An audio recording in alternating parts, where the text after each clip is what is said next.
Ya, dengan saya Bayu Sandi, saya Ketua Yayasan Penyu Indonesia.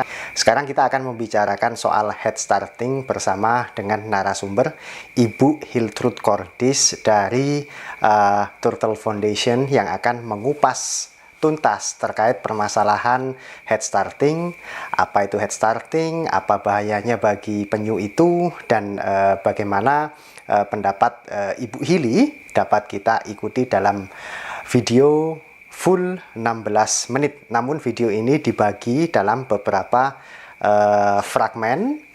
Anda bisa mengikuti pada fragmen tertentu dengan permasalahan atau subpermasalahan terkait dengan Headstarting. Silahkan mengikuti. Salam lestari. Okay, hello, my name is Hiltrud Kordis. I'm the Program Director of Turtle Foundation. And today I would like to talk about Headstarting. Headstarting is a method to raise sea turtle hatchlings after they have hatched from their eggs and to keep them in captivity for a certain period of time, which can be a few days or weeks or even months. So this idea of Headstarting is to raise sea turtle hatchlings to a certain size where they are less vulnerable to attacks of predators at the sea if they are growing bigger. So that is the idea, and it is by some people considered a method of conservation which should help sea turtles to increase their survival chances. In fact, there are a few problems about this method of Headstarting which I would like to talk about a bit. First is that in Indonesia this method usually is called penangkaran. So there is places in Indonesia which are called tempat penangkaran penyu, and this is actually misleading because penangkaran is a term which in English called breeding, and which would involve breeding in captivity. Means that you would have adult animals, female and male, and that they reproduce in captivity and have offsprings in captivity, which is not the case with the so-called penangkaran penyu. In fact, for these facilities in Indonesia, eggs or even hatchlings are taken from their wild surrounding and put into these facilities to be raised for some times. So actually the correct term for this method would be pembesaran tukik and not penangkaran penyu. Okay, beside this unclear use of correct terms to describe the activity, the first problem that we usually see in captivity is that sea turtle hatchlings will be sick. They will suffer from various diseases. The main reason is that facilities, Headstarting facilities in Indonesia, do not have proper equipment to raise sea turtle hatchlings and keep them healthy. Because in the wild, sea turtles are not living in groups, but they are more individually living alone, so they are not used to be put together into tanks or pools where they are living together in density. So besides being exposed to various diseases, especially fungi and infections, they will start to bite each other, and these wounds also get infected and have to be treated. So we also see a lot of eye diseases with sea turtle hatchlings in captivity, and usually you can see after a few days they will start to become sick and they will probably die.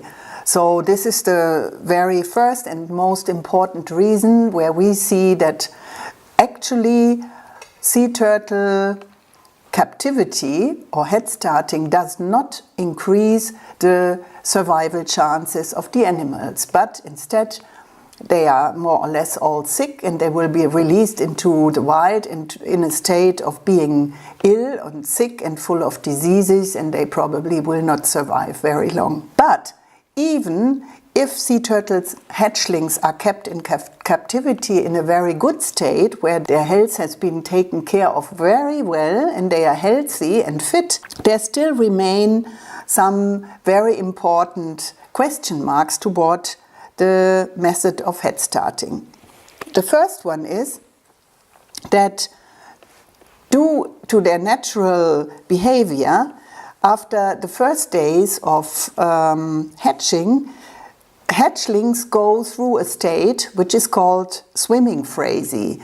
They will, for a certain period of time, for about 2 or 3 days, they will swim like crazy. So they are in a state where they continuously moving, and they are not eating. They have a rest of their yolk attached to their belly, which is for them some kind of nutrition or food, so they can survive the first few days of their life without eating and constantly moving and swimming like crazy.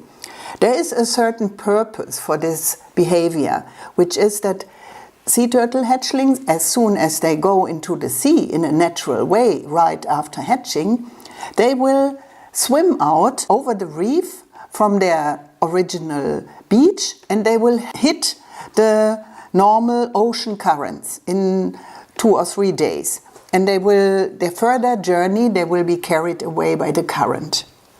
So after a few days, this swimming frenzy comes to an end, and sea turtle hatchling will become much more lazy, so to say. They will move much less. So this is what we can always observe. If head-started sea turtle hatchlings are released, they will not run anymore very fast to the ocean like they do when they just hatched.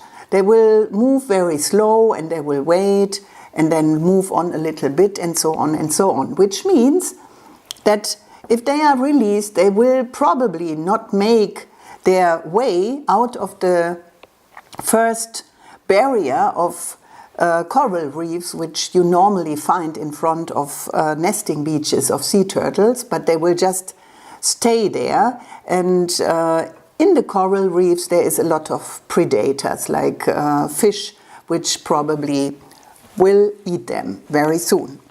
Then the second problem is about food and feeding.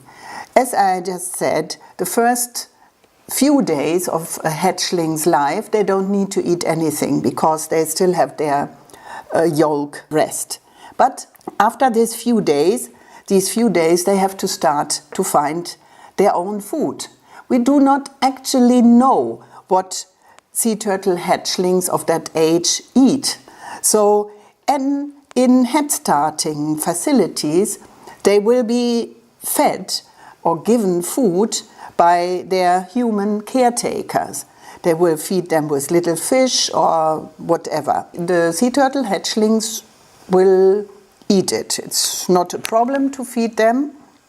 But the question is, after their release, after some weeks or months, what are they going to eat if they are used to the food which is given to them by their human caretakers?